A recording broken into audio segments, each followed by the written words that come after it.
చిన్న riddles. Correct answer చెప్పాలా? Okay. Question వచ్చేసి పెరుగుతూనే ఉంటుంది కానీ తగ్గదు.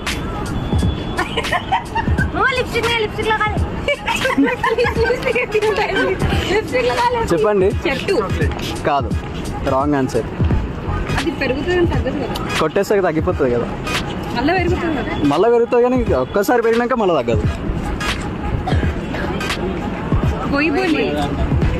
పెరుగుతూనే ఉంటుంది కానీ తగ్గదు. ఎన్నిసార్లు చేసినా తగ్గదు. ఓడిపోయినారా? ఏది ఇస్ ద రైట్ ఆన్సర్. అవును, మీరు ట్విన్సా? మరి పైన ఒక చందమామ, ఇక్కడ ఒక చందమామ ఉన్నారు.